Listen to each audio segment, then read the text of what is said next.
गणेशाय नमः। ओम श्री सीतारामचंद्राभ्याम नमः।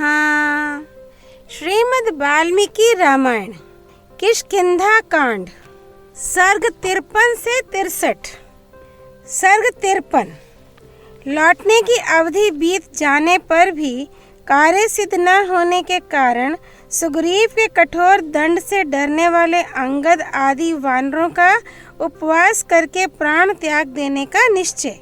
तदनंतर उन श्रेष्ठ वानरों ने वरुण की निवास भूमि भयंकर महासागर को देखा, जिसका कहीं पार नहीं था और जो भयानक लहरों से व्याप्त होकर निरंतर गर्जना कर रहा था। मायासुर के अपनी माया द्वारा बनाए हुए पर्वत की दुर्गम गुफा में सीता की खोज करते हुए उन वानरों का वह 1 मास बीत गया, जिसे राजा सुग्रीव ने लौटने का समय निश्चित किया था। विंध्यगिरि के पार्श्ववर्ती पर्वत पर जहाँ के वृक्ष फूलों से लदे थे, बैठकर वे सभी महात्मा वानर चिंता करने लगे। जो वसंत ऋतु में फलते हैं, उन आम आदि वृक्षों की डालियों को मंजरी एवं फूलों के अधिक भार से झुकी हुई तथा सैकड़ों लता वेलों से व्याप्त देख वे सभी सुग्रीव के भय से थर्रा उठे। वे शरद ऋतु में चले थे और शिशिर ऋतु आ गई थी, इसीलिए उनका भय बढ़ गया था। वे एक दूसरे को यह बताकर कि अब वसंत का समय आना चाहता है, राजा के आदेश के अनुसार 1 मास के भीतर जो काम कर लेना चाहिए था वह ना कर सकने या उसे नष्ट कर देने के कारण भय के मारे पृथ्वी पर गिर पड़े।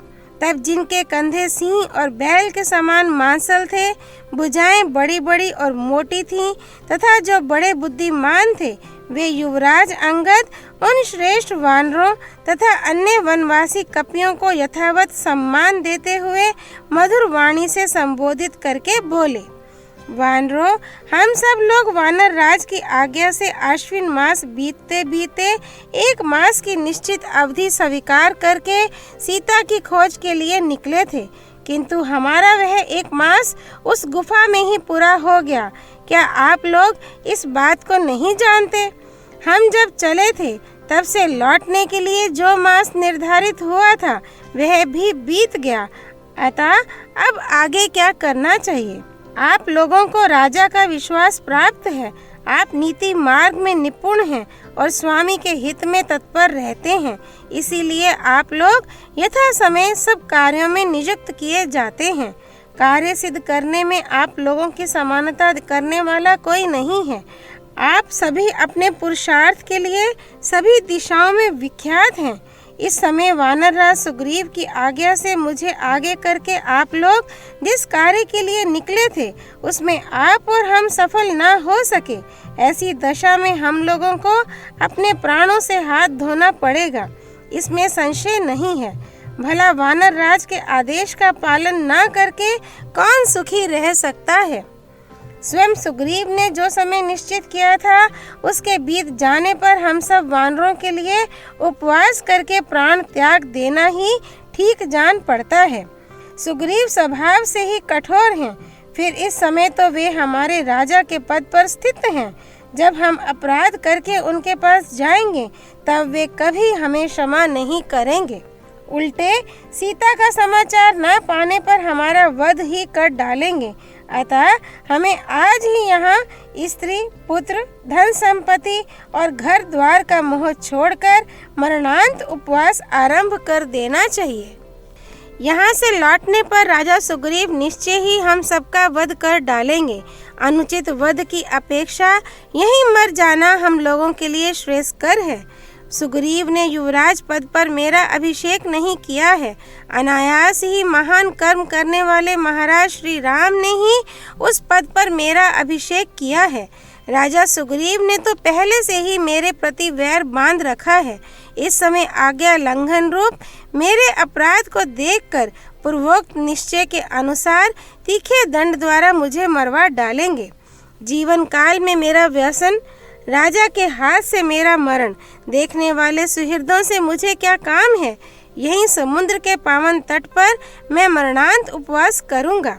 युवराज वाली कुमार अंगद की यह बात सुनकर वे सभी श्रेष्ठ वानर करुण स्वर में बोले, सचमुच सुग्रीव का स्वभाव बड़ा कठोर है।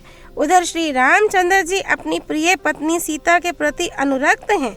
सीता को खोजकर लौटने के लिए जो अवधि निश्चित की गई थी, वह समय व्यतीत हो जाने पर भी यदि हम कार्य किए बिना ही वहां उपस्थित होंगे, तो उस अवस्था में हमें देखकर और विदेह कुमारी का दर्शन किए बिना ही हमें लौटा हुआ जानकर श्री रामचंद्र जी का प्रिय करने की इच्छा से सुग्रीव हमें मरवा डालेंगे, इसमें संशय नहीं है। अतः अपराधी पुरुषों का स्वामी के पास लौटकर जाना कदापि उचित नहीं है। हम सुग्रीव के प्रधान सहयोगी या सेवक होने के कारण इधर उनके भेजने से आए थे।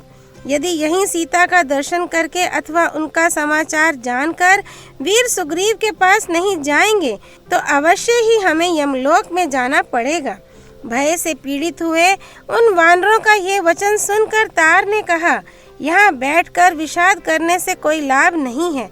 यदि आप लोगों को ठीक जंचे तो हम सब लोग स्वयं प्रभा की उस गुफा में ही प्रवेश करके निवास करें। यह गुफा माया से निर्मित होने के कारण अत्यंत दुर्गम है। यहाँ फल फूल, जल और खाने पीने की दूसरी वस्तुएं भी प्रचुर मात्रा में उपलब्ध हैं। अतः उसमें हमें ना तो देवराज इंद्र से, न श्री रामचंद्र जी से और न वानर राज सुग्रीव से ही भय है। तार की कही हुई पूर्वोक्त बात जो अंगद के भी अनुकूल थी, सुनकर सभी वानरों को उस पर विश्वास हो गया। वे सब के सब बोल उठे, बंधुओं, हमें वैसा कार्य आज ही अविलंब करना चाहिए जिससे हम मारे ना जाएं। श्री वाल्मीकि निर्मित आर्ष रामायण आदि काव्य के किष्किंधा कांड में 53वां सर्ग पूरा हुआ। सर्ग 54। हनुमान जी का भेद नीति के द्वारा वानरों को अपने पक्ष में करके अंगद को अपने साथ चलने के लिए समझाना।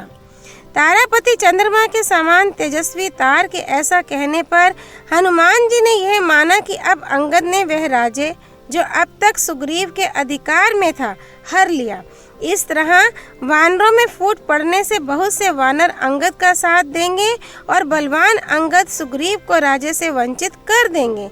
ऐसी संभावना का हनुमान जी के मन में उदय हो गया। हनुमान जी यह अच्छी तरह जानते थे कि वाली कुमार अंगद 8 गुण वाली बुद्धि से, 4 प्रकार के बल से और 14 गुणों से संपन्न हैं। वे तेज, बल और पराक्रम से सदा परिपूर्ण हो रहे हैं। शुक्ल पक्ष के आरंभ में चंद्रमा के समान राजकुमार अंगद की श्री दिनों दिन बढ़ रही है। ये बुद्धि में बृहस्पति के समान और पराक्रम में अपने पिता वाली के तुल्य हैं। जैसे देवराज इंद्र बृहस्पति के मुख से नीति की बातें सुनते हैं, उसी प्रकार ये अंगद तार की बातें सुनते हैं। अपने स्वामी सुग्रीव का कार्य सिद्ध करने में ये परिश्रम, थकावट या शिथिलता का अनुभव करते हैं।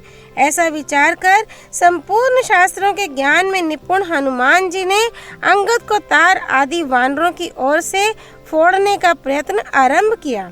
वे साम, दाम, भेद और दंड, इन 4 उपायों में से तीसरे का वर्णन करते हुए अपने युक्ति युक्त वाक्य वैभव के द्वारा उन सभी वानरों को फोड़ने लगे।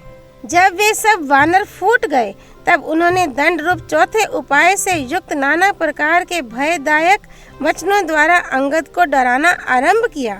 तारानंदन, तुम युद्ध में अपने पिता के समान ही अत्यंत शक्तिशाली हो, ये निश्चित रूप से सबको विदित है। जैसे तुम्हारे पिता वानरों का राज्य संभालते थे, उसी प्रकार तुम भी उसे दृढ़ता पूर्वक धारण करने में समर्थ हो। किंतु वानर शिरोमणे, ये कपि लोग सदा ही चंचलचित होते हैं। अपने स्त्री पुत्रों से अलग रहकर तुम्हारी आज्ञा का पालन करना इनके लिए सहज नहीं होगा। मैं तुम्हारे सामने कहता हूँ, ये कोई भी वानर सुग्रीव से विरोध करके तुम्हारे प्रति अनुरक्त नहीं हो सकते। जैसे ये जाम्बवान, नील और महाकपि सुहोत्र हैं, उसी प्रकार मैं भी हूँ। मैं तथा ये सब लोग साम, दान आदि उपायों द्वारा सुग्रीव से अलग नहीं किए जा सकते। तुम दंड के द्वारा भी हम सबको वानर राज से दूर कर सको, यह भी संभव नहीं है। अतः सुग्रीव तुम्हारी अपेक्षा प्रबल हैं। दुर्बल के साथ विरोध करके बलवान पुरुष चुपचाप बैठा रहे, यह तो संभव है, परंतु किसी बलवान से वैर बांधकर कोई दुर्बल पुरुष कहीं भी सुख से नहीं रह सकता।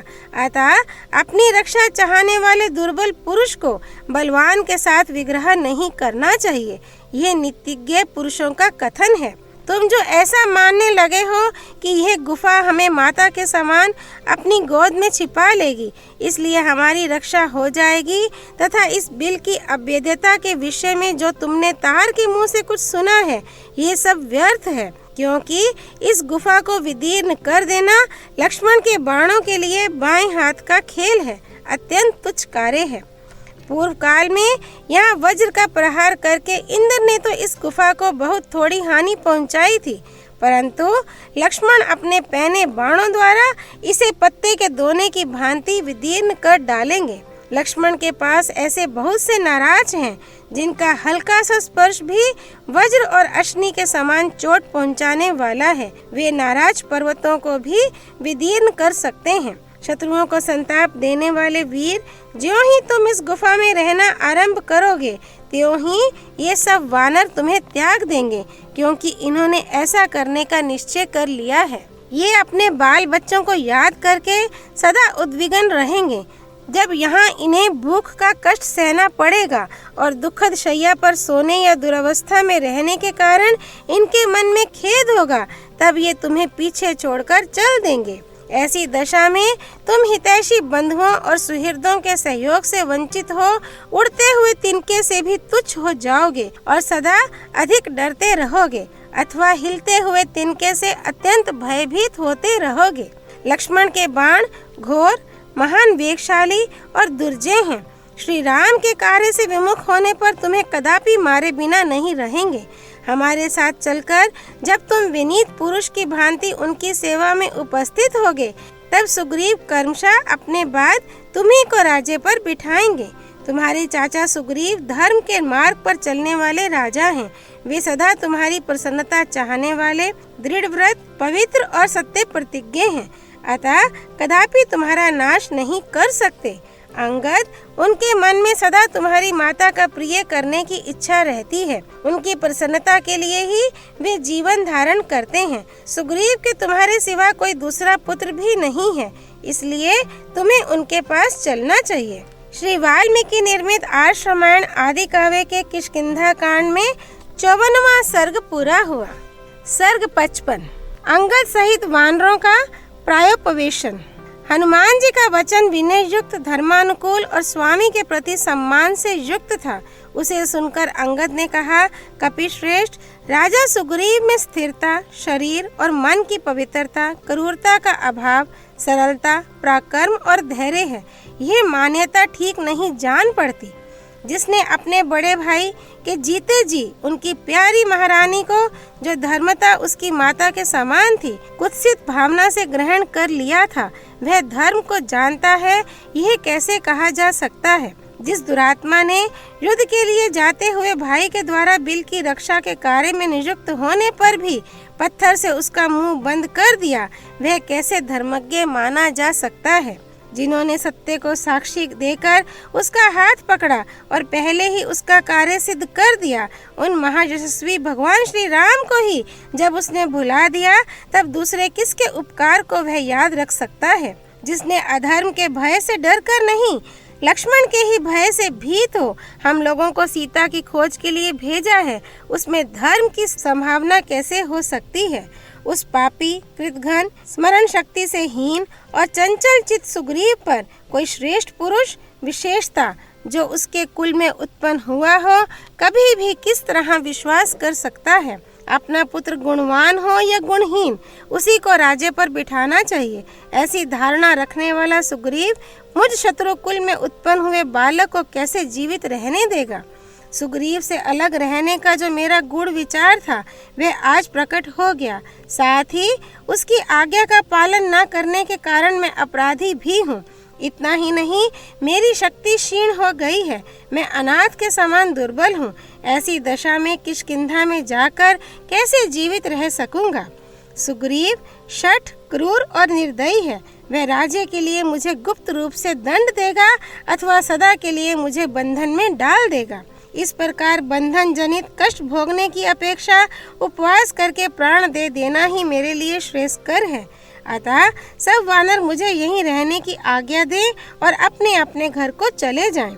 मैं आप लोगों से प्रतिज्ञा पूर्वक कहता हूँ कि मैं किष्किंधापुरी को नहीं जाऊँगा, यहीं मरणांत उपवास करूँगा। मेरा मर जाना ही अच्छा है। आप लोग राजा सुग्रीव को प्रणाम करके उनसे मेरा कुशल समाचार कहिएगा। अपने बल के कारण शोभा पाने वाले दोनों रघुवंशी बंधुओं से भी मेरा सादर प्रणाम निवेदन करते हुए कुशल समाचार कह दीजिएगा। मेरे छोटे पिता वानरराज सुग्रीव और माता रुमा से भी मेरा आरोग्य पूर्वक कुशल समाचार बताइएगा।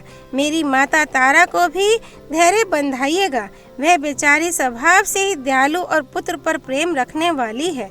यहाँ मेरे नष्ट होने का समाचार सुनकर वह निश्चय ही अपने प्राण त्याग देगी। इतना कहकर अंगद ने उन सभी बड़े बूढ़े वानरों को प्रणाम किया और धरती पर कुश बिछाकर उदास मुंह से रोते रोते वे मरणांत उपवास के लिए बैठ गए। उनके इस प्रकार बैठने पर सभी श्रेष्ठ वानर रोने लगे और दुखी हो नेत्रों से गरम गरम आंसू बहाने लगे। सुग्रीव की निंदा और वाली की प्रशंसा करते हुए उन सब ने अंगद को सब ओर से घेर कर आमरण उपवास करने का निश्चय किया।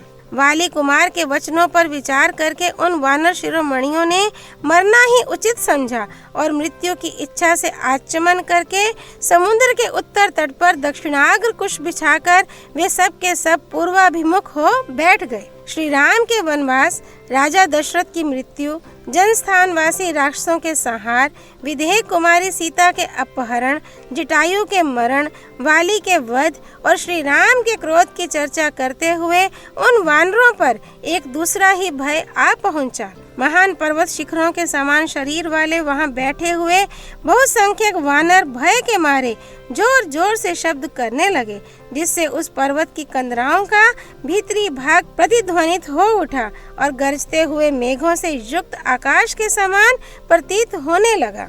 श्री वाल्मीकि निर्मित आर्ष रामायण आदि काव्य के किष्किंधा कांड में 55वां सर्ग पूरा हुआ। सर्ग 56। संपाति से वानरों को भय। उनके मुख से जटायु के वध की बात सुनकर संपाति का दुखी होना और अपने को नीचे उतारने के लिए वानरों से अनुरोध करना। पर्वत के जिस स्थान पर वे सब वानर आमरण उपवास के लिए बैठे थे, उस प्रदेश में चिरंजीवी पक्षी श्रीमान गृध्रराज संपाति आए। वे जटायु के भाई थे और अपने बल तथा पुरुषार्थ के लिए सर्वत्र प्रसिद्ध थे। महागिरी विंध्य की कंदरा से निकलकर संपाति ने जब वहां बैठे हुए वानरों को देखा, तब उनका हृदय हर्ष से खिल उठा और वे इस प्रकार बोले, जैसे लोक में पूर्व जन्म के कर्मानुसार मनुष्य को उसके किए का फल स्वतः प्राप्त होता है, उसी प्रकार आज दीर्घ काल के पश्चात यह भोजन स्वतः मेरे लिए प्राप्त हो गया। अवश्य ही यह मेरे किसी कर्म का फल है। इन वानरों में से जो मरता जाएगा उसको मैं कर्मशः भक्षण करता जाऊंगा। ये बात उस पक्षी ने उन सब वानरों को देखकर कहा। भोजन पर लुभाए हुए उस पक्षी का यह वचन सुनकर अंगद को बड़ा दुख हुआ और वे हनुमान जी से बोले, देखिए, सीता के निमित्त से वानरों को विपत्ति में डालने के लिए साक्षात सूर्यपुत्र यम इस देश में आ पहुँचे। हम लोगों ने ना तो श्री रामचंद्र जी का कार्य किया और न राजा की आज्ञा का पालन ही। इसी बीच वानरों पर यह सहसा अज्ञात विपत्ति आ पड़ी। विदेह कुमारी सीता का प्रिय करने की इच्छा से गृध्रराज जटायु ने जो साहसपूर्ण कार्य किया था, वह सब आप लोगों ने सुना ही होगा।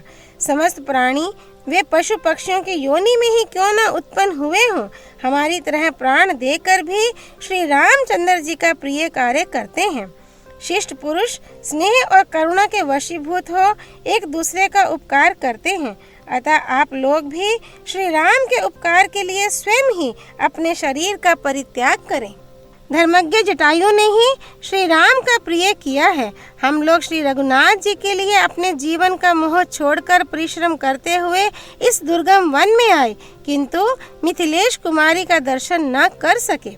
गृध्रराज जटायु ही सुखी हैं, जो युद्ध में रावण के हाथ से मारे गए और परम गति को प्राप्त हुए।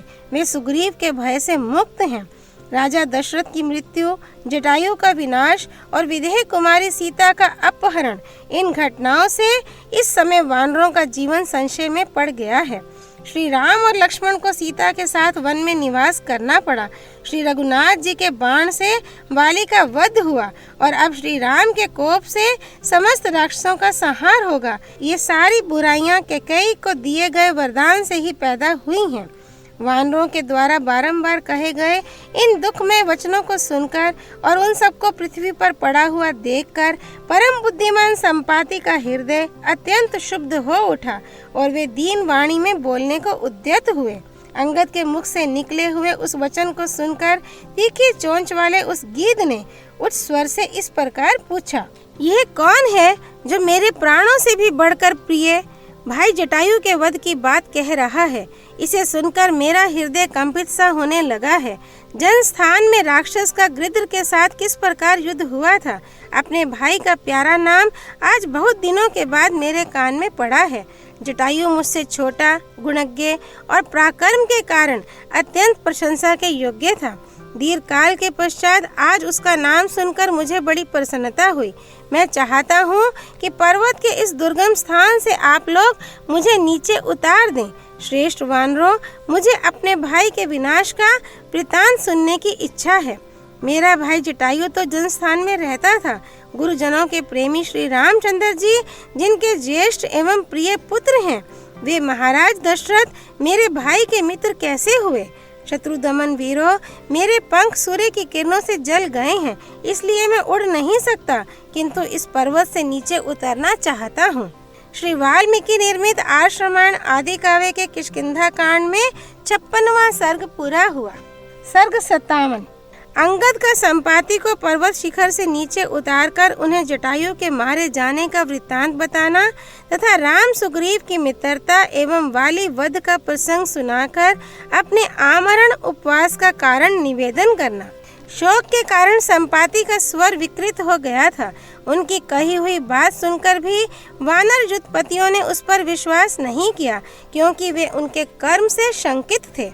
आमरण उपवास के लिए बैठे हुए उन वानरों ने उस समय गीत को देखकर यह भयंकर बात सोची, ये हम सबको खा तो नहीं जाएगा? अच्छा, हम तो सब प्रकार से मरणांत उपवास का व्रत लेकर बैठे ही थे। यदि यह पक्षी हमें खा लेगा तो हमारा काम ही बन जाएगा, हमें शीघ्र ही सिद्धि प्राप्त हो जाएगी। फिर तो उन समस्त वानर युद्धपतियों ने यही निश्चय किया। उस समय गीत को उस पर्वत शिखर से उतारकर अंगद ने कहा, पक्षीराज, पहले एक प्रतापी वानर राज हो गए हैं, जिनका नाम था ऋक्षरजा। राजा ऋक्षरजा मेरे पितामह लगते थे। उनके 2 धर्मात्मा पुत्र हुए, सुग्रीव और वाली। दोनों ही बड़े बलवान हुए। उनमें से राजा वाली मेरे पिता थे। संसार में अपने पराक्रम के कारण उनकी बड़ी ख्याति थी।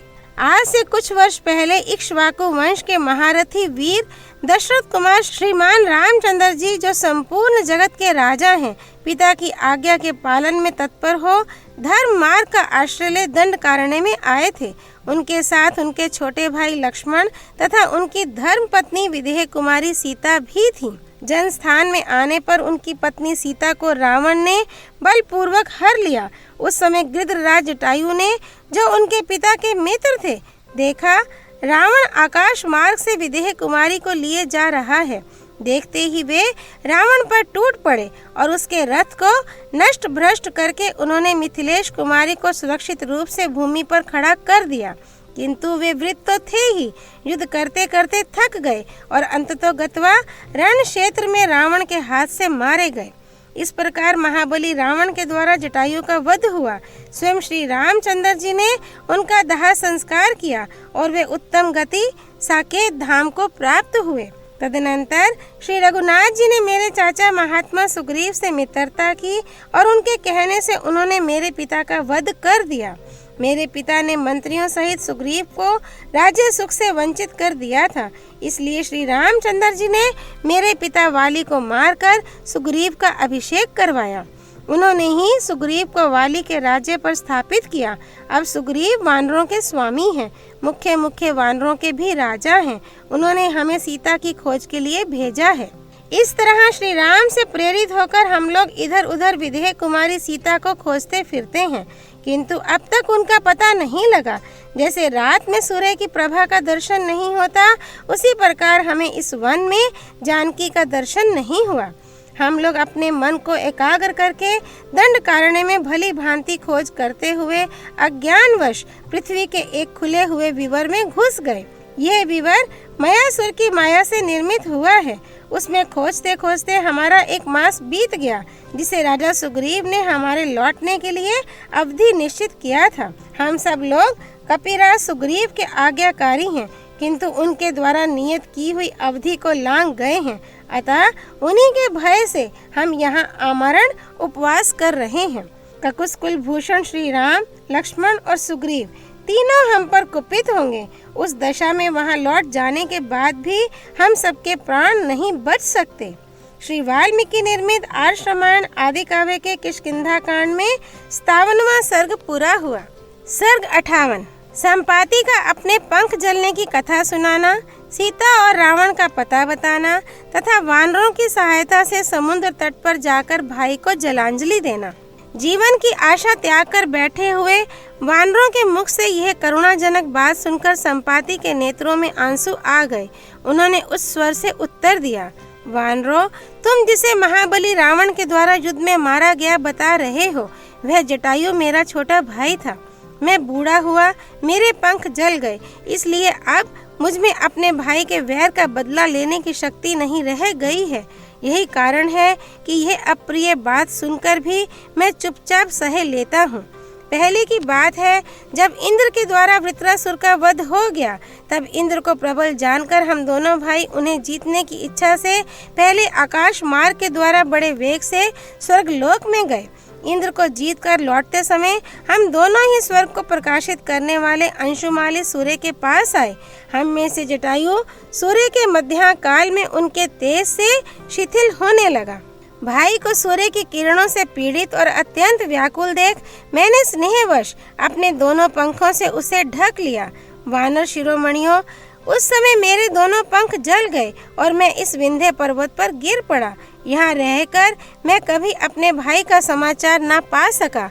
आज पहले पहल तुम लोगों के मुख से उसके मारे जाने की बात मालूम हुई है। जटायु के भाई संपाति के उस समय ऐसा कहने पर परम बुद्धिमान युवराज अंगद ने उनसे इस प्रकार कहा, गृध्रराज, यदि आपने मेरी कही हुई बातें सुनी हैं और यदि आप उस राक्षस का निवास स्थान जानते हैं तो हमें बताइए।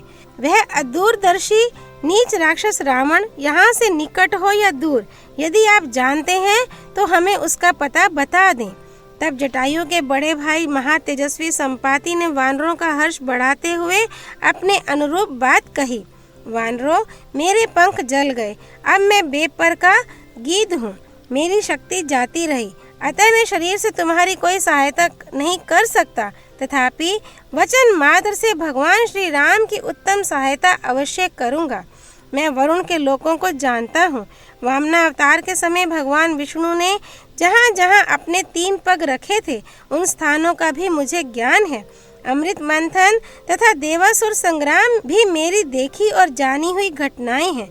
यद्यपि वृद्धावस्था ने मेरा तेज हर लिया है और मेरी प्राण शक्ति शिथिल हो गई है, तथापि श्री रामचंद्र जी का ये कार्य मुझे सबसे पहले करना है। एक दिन मैंने भी देखा, दुरात्मा रावण सब प्रकार के गहनों से सजी हुई एक रूपवती युवती को हर कर लिए जा रहा था। वह मानिनी देवी हा राम हा लक्ष्मण की रट लगाती हुई अपने गहने फेंकती और अपने शरीर के अवयवों को कंपित करती हुई छटपटा रही थी। उसका सुंदर रेशमी पीताम्बर उद्याचल के शिखर पर फैली हुई सूर्य की प्रभा के समान सुशोभित होता था। वह उस काले राक्षस के समीप बादलों में चमकती हुई बिजली के समान प्रकाशित हो रही थी। श्री राम का नाम लेने से मैं समझता हूँ वह सीता ही थी। अब मैं उस राक्षस के घर का पता बताता हूँ, सुनो। रावण नामक राक्षस महर्षि विश्रवा का पुत्र और साक्षात कुबेर का भाई है। वह लंका नाम वाली नगरी में निवास करता है। यहाँ से पूरे 400 कोस के अंतर पर समुद्र में एक द्वीप है, जहाँ विश्वकर्मा ने अत्यंत रमणीय लंकापुरी का निर्माण किया है। उसके विचित्र दरवाजे और बड़े बड़े महल सुवर्ण के बने हुए हैं। उनके भीतर सोने के चबूतरे या वेदियां हैं। उस नगरी की चारदीवारी बहुत बड़ी है और सूर्य की भांति चमकती रहती है। उसी के भीतर पीले रंग की रेशमी साड़ी पहने विदेह कुमारी सीता बड़े दुख से निवास करती हैं। रावण के अंतःपुर में नजर बंद हैं। बहुत सी राक्षसियां उनके पहरे पर तैनात हैं। वहां पहुंचने पर तुम लोग राजा जनक की कन्या मैथिली सीता को देख सकोगे। लंका चारों ओर से समुद्र के द्वारा सुरक्षित है। पूरे 100 योजन समुद्र को पार करके उसके दक्षिण तट पर पहुंचने पर तुम लोग रावण को देख सकोगे।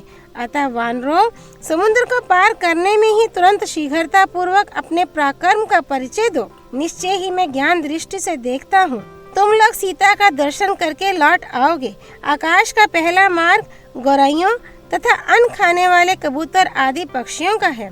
उससे ऊपर का दूसरा मार्ग कौओं तथा वृक्षों के फल खाकर रहने वाले दूसरे पक्षियों का है। उससे भी ऊंचा जो आकाश का तीसरा मार्ग है, उससे चील, क्रौंच और कुरर आदि पक्षी जाते हैं। बाज चौथे और गीत 5वें मार्ग से उड़ते हैं। रूप, बल और पराक्रम से संपन्न तथा यौवन से सुशोभित होने वाले हंसों का छठा मार्ग है। उनसे भी ऊंची उड़ान गरुड़ की है। वानर शिरोमणियों, हम सबका जन्म गरुड़ से ही हुआ है, परंतु पूर्व जन्म में हमसे कोई निंदित कर्म बन गया था, जिससे इस समय हमें मांसाहारी होना पड़ा है। तुम लोगों की सहायता करके मुझे रावण से अपने भाई के वैर का बदला लेना है। मैं यहीं से रावण और जानकी को देखता हूँ। हम लोगों में भी गरुड़ की भांति दूर तक देखने की दिव्य शक्ति है। इसलिए वानरों, हम भोजन जनित बल से तथा स्वाभाविक शक्ति से भी सदा 100 योजन और उससे आगे तक भी देख सकते हैं। जातीय स्वभाव के अनुसार हम लोगों की जीविका वृत्ति दूर से देखे गए दूरस्थ भक्ष्य विशेष के द्वारा नियत की गई है तथा जो कुक्कुट आदि पक्षी हैं, उनकी जीवन वृत्ति वृक्ष की जड़ तक ही सीमित है। वे वहीं तक उपलब्ध होने वाली वस्तु से जीवन निर्वाह करते हैं। अब तुम इस खारे पानी के समुद्र को लांघने का कोई उपाय सोचो। विदेह कुमारी सीता के पास जा सफल मनोरथ होकर किष्किंधापुरी को लौटोगे। अब मैं तुम्हारी सहायता से समुद्र के किनारे चलना चाहता हूँ। वहाँ अपने स्वर्गवासी भाई महात्मा जटायु को जलांजलि प्रदान करूँगा।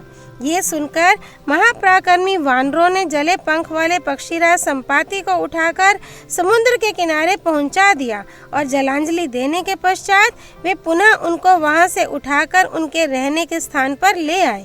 उनके मुख से सीता का समाचार जानकर उन सभी वानरों को बड़ी प्रसन्नता हुई। श्री वाल्मीकि निर्मित आर्ष रामायण आदि काव्य के किष्किंधा कांड में 58वां सर्ग पूरा हुआ। सर्ग 59। संपाति का अपने पुत्र सुपार्श्व के मुख से सुनी हुई सीता और रावण को देखने की घटना का वृतांत बताना। उस समय वार्तालाप करते हुए गृधराज के द्वारा कहे गए उस अमृत के समान स्वादिष्ट मधुर वचन को सुनकर सब वानर श्रेष्ठ हर्ष से खिल उठे। वानरों और भालुओं में श्रेष्ठ जामवान सब वानरों के साथ सहसा भूतल से उठकर खड़े हो गए और गृधराज से इस प्रकार पूछने लगे, पक्षीराज, सीता कहाँ है? किसने उन्हें देखा है और कौन उन मिथिलेश कुमारी को हर कर ले गया है? ये सब बातें बताइए और हम सब वनवासी वानरों के आश्रयदाता होइए। कौन ऐसा धृष्ट है जो वज्र के समान वेग पूर्वक चोट करने वाले दशरथ नंदन श्री राम के बाणों तथा स्वयं लक्ष्मण के चलाए हुए सहायकों के पराक्रम को कुछ नहीं समझता है? उस समय उपवास छोड़कर बैठे और सीता जी का वृतांत सुनने के लिए एकाग्र हुए वानरों को प्रसन्नता पूर्वक पुनः आश्वासन देते हुए संपाति ने उनसे यह बात कही, वानरों, विदेह कुमारी सीता का जिस प्रकार अपहरण हुआ है, विशाल लोचना सीता इस समय जहाँ है और जिसने मुझसे यह सब वृतांत कहा है एवं जिस तरह मैंने सुना है वह सब बताता हूँ, सुनो। ये दुर्गम पर्वत कई योजनों तक फैला है। दीर्घ काल हुआ जब मैं इस पर्वत पर गिरा था। मेरी प्राण शक्ति क्षीण हो गई थी और मैं वृद्ध था।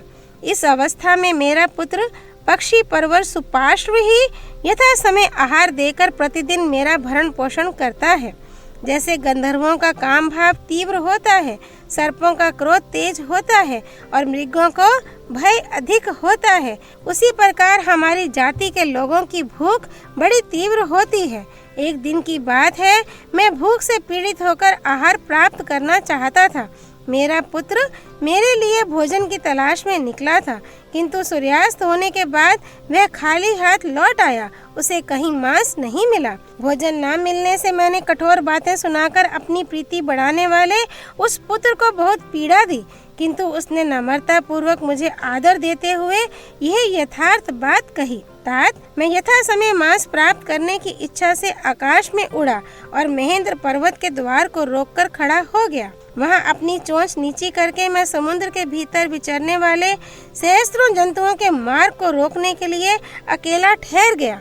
उस समय मैंने देखा, खान से काट कर निकाले हुए कोयले की राशि के समान काला कोई पुरुष एक स्त्री को लेकर जा रहा है। उस स्त्री की कांति सूर्योदय काल की प्रभा के समान प्रकाशित हो रही थी। उस स्त्री और उस पुरुष को देखकर मैंने उन्हें आपके आहार के लिए लाने का निश्चय किया, किंतु उस पुरुष ने नम्रता पूर्वक मधुर वाणी में मुझसे मार्ग की याचना की। पिताजी, भूतल पर नीच पुरुषों में भी कोई ऐसा नहीं है जो विनय पूर्वक मीठे वचन बोलने वालों पर प्रहार करे।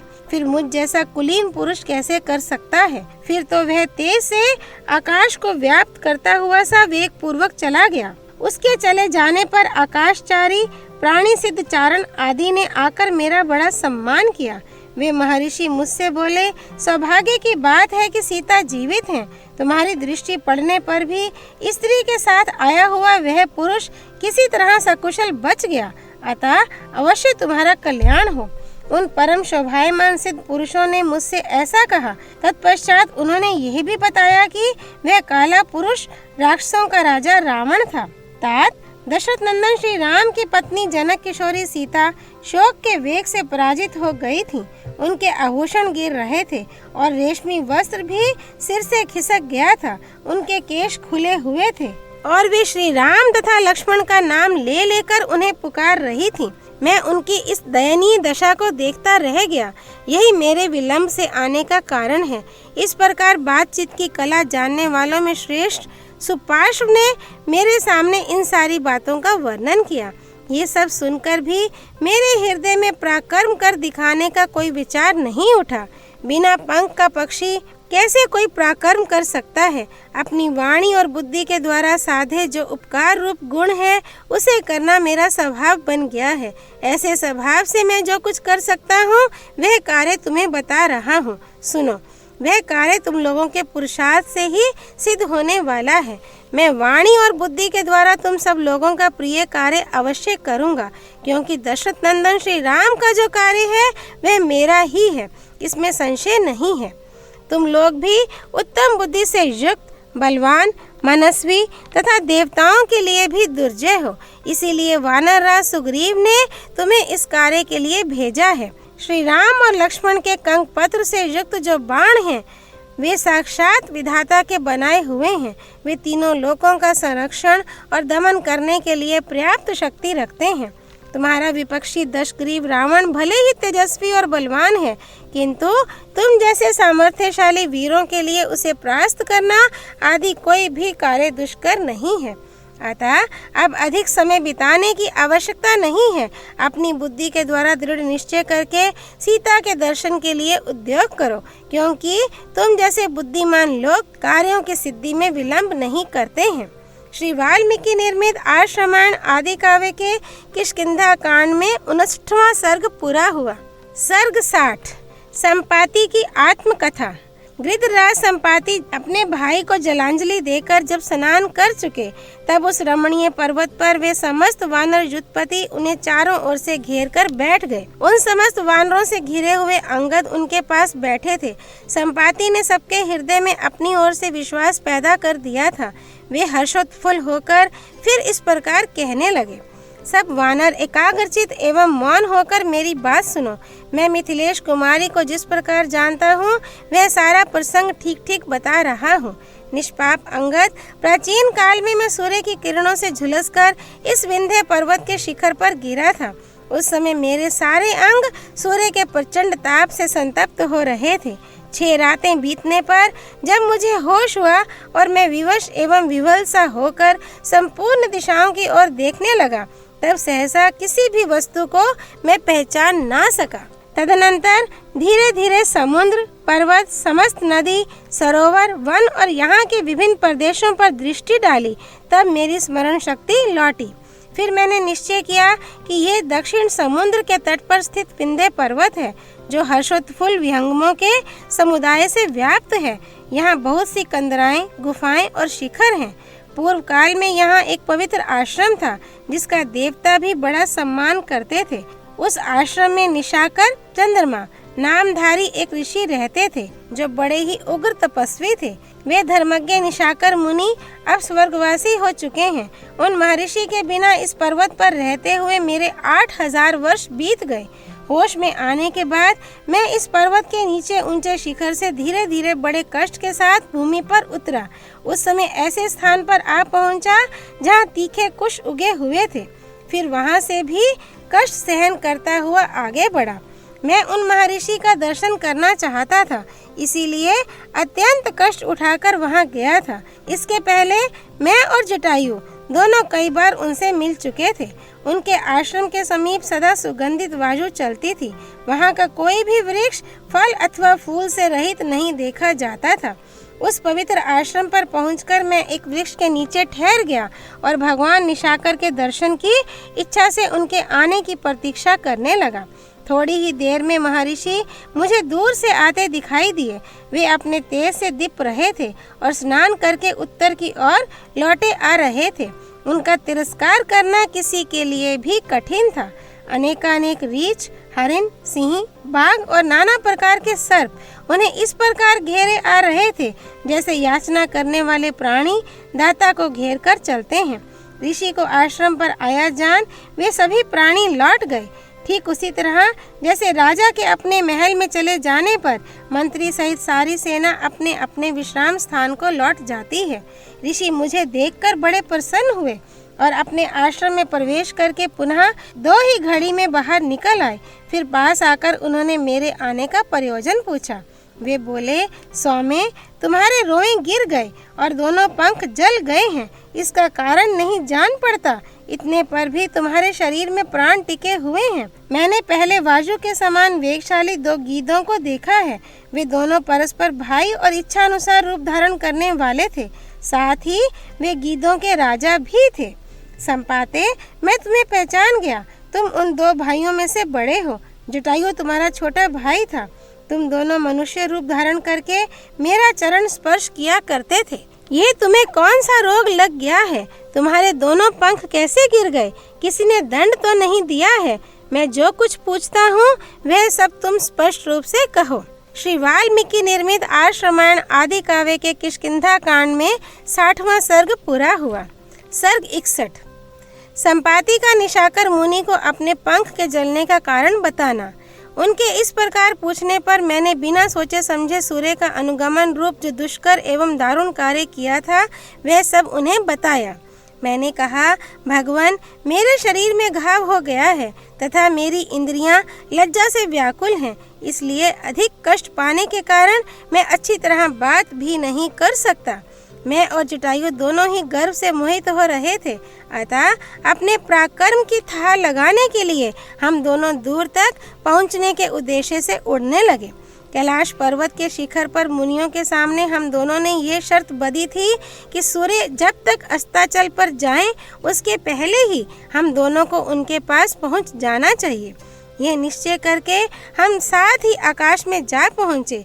वहाँ से पृथ्वी के भिन्न भिन्न नगर में हम रथ के पहिए के बराबर दिखाई देते थे। ऊपर के लोकों में कहीं वाद्यों का मधुर घोष हो रहा था, कहीं आभूषणों की झनकारें सुनाई पड़ती थीं और कहीं लाल रंग की साड़ी पहने बहुत सी सुंदरियां गीत गा रही थीं, जिन्हें हम दोनों ने अपनी आंखों देखा था। उससे भी ऊंचे उड़कर हम तुरंत सूर्य के मार्ग पर जा पहुँचे। वहाँ से नीचे दृष्टि डालकर जब दोनों ने देखा तब यहाँ के जंगल हरी हरी घास की तरह दिखाई देते थे। पर्वतों के कारण ये भूमि ऐसी जान पड़ती थी मानो इस पर पत्थर बिछाए गए हों, और नदियों से ढकी हुई भूमि ऐसी लगती थी मानो उसमें सूत के धागे लपेटे गए हों। भूतल पर हिमालय, मेरु और विंध्य आदि बड़े बड़े पर्वत तालाब में खड़े हुए हाथियों के समान प्रतीत होते थे। उस समय हम दोनों भाइयों के शरीर से बहुत पसीना निकलने लगा। हमें बड़ी थकावट मालूम हुई। फिर तो हमारे ऊपर भय, मोह और भयानक मूर्छा ने अधिकार जमा लिया। उस समय न दक्षिण दिशा का ज्ञान होता था, न अग्निकोण अथवा पश्चिम आदि दिशा का ही। यद्यपि ये जगत नियमित रूप से स्थित था, तथापि उस समय मानो युगांत काल में अग्नि से दग्ध हो गया हो, इस प्रकार नष्ट प्राय दिखाई देता था। मेरा मन नेत्र रूपी आश्रय को पाकर उसके साथ ही हतप्राय हो गया। सूर्य के तेज से उसकी दर्शन शक्ति लुप्त हो गई। तदनंतर महान प्रयास करके मैंने पुनः मन और नेत्रों को सूर्य देव में लगाया। इस प्रकार विशेष प्रयत्न करने पर फिर सूर्य देव का दर्शन हुआ।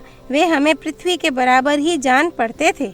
जटायु मुझसे पूछे बिना ही पृथ्वी पर उतर पड़ा। उसे नीचे जाते देख मैंने भी तुरंत अपने आप को आकाश से नीचे की ओर छोड़ दिया। मैंने अपने दोनों पंखों से जटायु को ढक लिया था, इसलिए वह जल ना सका। मैं ही असावधानी के कारण वहां जल गया। वायु के पथ से नीचे गिरते समय मुझे ऐसा संदेह हुआ कि जटायु जन स्थान में गिरा है, परंतु मैं इस विंध्य पर्वत पर गिरा था। मेरे दोनों पंख जल गए थे, इसलिए यहाँ जड़वत हो गया। राज्य से भ्रष्ट हुआ, भाई से बिछुड़ गया और पंख तथा पराक्रम से भी हाथ धो बैठा। अब मैं सर्वथा मरने की ही इच्छा से इस पर्वत शिखर से नीचे गिरूंगा। श्री वाल्मीकि निर्मित आश्रमायण आदि काव्य के किष्किंधा कांड में 61वां सर्ग पूरा हुआ। सर्ग 62। निशाकर मुनि का संपाति को सांत्वना देते हुए उन्हें भावी श्री रामचंद्र जी के कार्य में सहायता देने के लिए जीवित रहने का आदेश देना। वानरों, उन मुनि श्रेष्ठ से ऐसा कहकर मैं बहुत दुखी हो विलाप करने लगा। मेरी बात सुनकर थोड़ी देर तक ध्यान करने के बाद महर्षि भगवान निशाकर बोले, संपाते, चिंता ना करो। तुम्हारे छोटे और बड़े दोनों तरह के पंख फिर नए निकल आएंगे। आंखें भी ठीक हो जाएंगी तथा खोई हुई प्राण शक्ति, बल और पराक्रम सब लौट आएंगे। मैंने पुराण में आगे होने वाले अनेक बड़े बड़े कार्यों की बात सुनी है। सुनकर तपस्या के द्वारा भी मैंने उन सब बातों को प्रत्यक्ष किया और जाना है। इक्ष्वाकु वंश की कीर्ति बढ़ाने वाले कोई दशरथ नाम से प्रसिद्ध राजा होंगे। उनके एक महातेजस्वी पुत्र होंगे जिनकी श्री राम के नाम से प्रसिद्धि होगी। सत्य पराक्रमी श्री रामचंद्र जी अपनी पत्नी सीता और भाई लक्ष्मण के साथ वन में जाएंगे। इसके लिए उन्हें पिता की ओर से आज्ञा प्राप्त होगी। वनवास काल में जनस्थान में रहते समय उनकी पत्नी सीता को राक्षसों का राजा रावण नामक असुर हर ले जाएगा। वह देवताओं और दानवों के लिए भी अवध्य होगा। मिथिलेश कुमारी सीता बड़ी ही यशस्विनी और सौभाग्यवती होगी। यद्यपि राक्षस राज की ओर से उसको तरह तरह के भोगों और भक्ष्य भोजे आदि पदार्थों का प्रलोभन दिया जाएगा, तथापि वह उन्हें स्वीकार नहीं करेगी और निरंतर अपने पति के लिए चिंतित होकर दुख में डूबी रहेगी। सीता राक्षस का अन्न नहीं ग्रहण करती। यह मालूम होने पर देवराज इंद्र उसके लिए अमृत के समान खीर, जो देवताओं को दुर्लभ है, निवेदन करेंगे। उस अन्न को इंद्र का दिया हुआ जानकर जानकी उसे स्वीकार कर लेगी और सबसे पहले उसमें से अग्रभाग निकालकर श्री रामचंद्र जी के उद्देश्य से पृथ्वी पर रखकर अर्पण करेगी। उस समय वह इस प्रकार कहेगी, मेरे पति भगवान श्री राम तथा देवर लक्ष्मण यदि जीवित हों अथवा देव भाव को प्राप्त हो गए हों, ये अन्न उनके लिए समर्पित है। संपाते, रघुनाथ जी के भेजे हुए उनके दूत वानर यहाँ सीता का पता लगाते हुए आएंगे। उन्हें तुम श्री राम की महारानी सीता का पता बताना। यहाँ से किसी तरह कभी दूसरी जगह ना जाना। ऐसी दशा में तुम जाओगे भी कहाँ? देश और काल की प्रतीक्षा करो, तुम्हें फिर नए पंख प्राप्त हो जाएंगे। यद्यपि मैं आज ही तुम्हें पंख युक्त कर सकता हूँ, फिर भी इसलिए ऐसा नहीं करता कि यहाँ रहने पर तुम संसार के लिए हितकर कार्य कर सकोगे। तुम भी उन दोनों राजकुमारों के कार्य में सहायता करना। वह कार्य केवल उन्हीं का नहीं, समस्त ब्राह्मणों, गुरुजनों, मुनियों और देवराज इंद्र का भी है। यद्यपि मैं भी उन दोनों भाइयों का दर्शन करना चाहता हूँ, परंतु अधिक काल तक इन प्राणों को धारण करने की इच्छा नहीं है, अतः वह समय आने से पहले ही मैं प्राणों को त्याग दूंगा, ऐसा उन तत्वदर्शी महर्षि ने मुझे कहा था। श्री वाल्मीकि निर्मित आश्रमण आदि काव्य के किष्किंधा कांड में 62वां सर्ग पूरा हुआ। सर्ग 63। संपाति का पंख युक्त होकर वानरों को उत्साहित करके उड़ जाना और वानरों का वहां से दक्षिण दिशा की ओर प्रस्थान करना। बातचीत की कला में चतुर महर्षि निशाकर ने ये तथा और भी बहुत सी बातें कहकर मुझे समझाया और श्री राम कार्य में सहायक बनने के कारण मेरे सौभाग्य की सराहना की। तत्पश्चात मेरी अनुमति लेकर वे अपने आश्रम के भीतर चले गए। तदनंतर कंदरा से धीरे धीरे निकलकर मैं विंध्य पर्वत के शिखर पर चढ़ आया और तब से तुम लोगों के आने की बाट देख रहा हूँ। मुनि से बातचीत के बाद आज तक जो समय बीता है, इसमें 8000 से अधिक वर्ष निकल गए। मुनि के कथन को हृदय में धारण करके मैं देश काल की प्रतीक्षा कर रहा हूँ। निशाकर मुनि महाप्रस्थान करके जब स्वर्ग लोक को चले गए, तभी से मैं अनेक प्रकार के तर्क वितर्कों से घिर गया।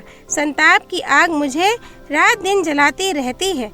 मेरे मन में कई बार प्राण त्यागने की इच्छा हुई, किंतु मुनि के वचनों को याद करके मैं उस संकल्प को टालता आया हूँ। उन्होंने मुझे प्राणों को रखने के लिए जो बुद्धि सम्मति दी थी, वह मेरे दुख को उसी प्रकार दूर कर देती है जैसे जलती हुई अग्निशिखा अंधकार को। दुरात्मा रावण में कितना बल है, इसे मैं जानता हूँ। इसलिए मैंने कठोर वचनों द्वारा अपने पुत्र को डांटा था कि तूने मिथिलेश कुमारी सीता की रक्षा क्यों नहीं की। सीता का विलाप सुनकर और उनसे बिछड़े हुए श्री राम तथा लक्ष्मण का परिचय पाकर तथा राजा दशरथ के प्रति मेरे स्नेह का स्मरण करके भी मेरे पुत्र ने जो सीता की रक्षा नहीं की, अपने इस बर्ताव से उसने मुझे प्रसन्न नहीं किया, मेरा प्रिय कार्य नहीं होने दिया।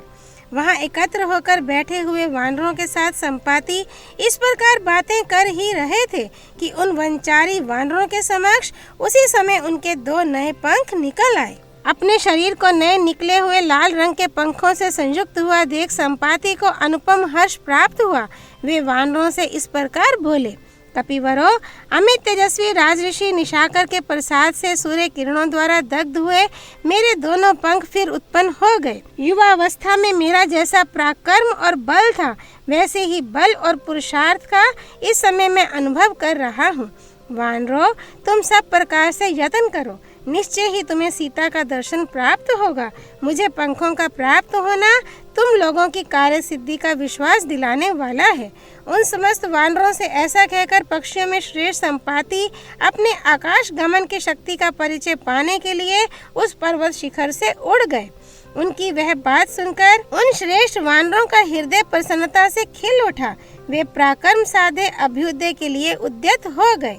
तदनंतर वायु के समान पराक्रमी वे श्रेष्ठ वानर अपने भूले हुए पुरुषार्थ को फिर से पा गए और जनक नंदिनी सीता की खोज के लिए उत्सुक हो अभिजीत नक्षत्र से युक्त दक्षिण दिशा की ओर चल दिए। श्री वाल्मीकि निर्मित आश्रमण आदि काव्य के किष्किंधा कांड में 63वां सर्ग पूरा हुआ।